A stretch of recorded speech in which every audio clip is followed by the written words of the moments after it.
ہم کریں گے ہر مظلوم کی حمایت۔ السلام علیکم، میں ہوں حورین فاطمہ اور آپ دیکھ رہے ہیں حمایتی نیوز HD چینل۔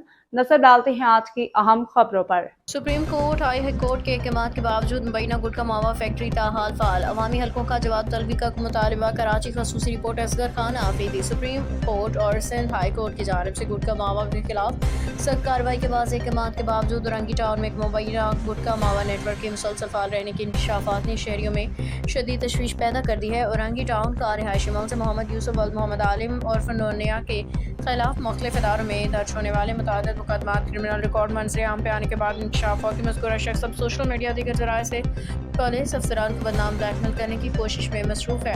ریکارڈ کے مطابق ملزم کے خلاف گٹکا ماوا ایکٹ کے تحت کئی مقدمات درج ہو چکے ہیں، مختلف کارروائیوں میں سے گرفتار بھی کیا جا سکتا ہے۔ سرکاری ریکارڈ کے مطابق ملزم کا نام مختلف کارروائی میں گٹکا ماوا کی تیاری، کارروائیوں میں گٹکا ماوا کے فروخت اور برآمدگی کے مقدمات سامنے آتے رہے ہیں۔ پولیس کارروائیوں کا ریکارڈ موجود، تو پھر سوال اپنی جگہ برقرار کہ مبینہ گٹکا ماوا کا کاروبار منی فیکٹری آخر کس کی سرپرستی میں چلتی رہی اور آج تک کس کے سہارے فعال ہے۔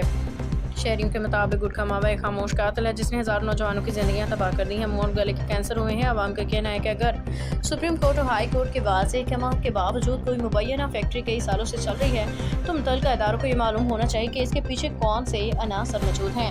شہریوں نے IG Sindh, additional IG Karachi, DIG east, SP west اور دیگر متعلقہ اداروں سے مطالبہ کیا پورے نیٹ ورک کی جامع تحقیقات کرائی جائیں، سہولت کاروں کے خلاف کارروائی کی جائے۔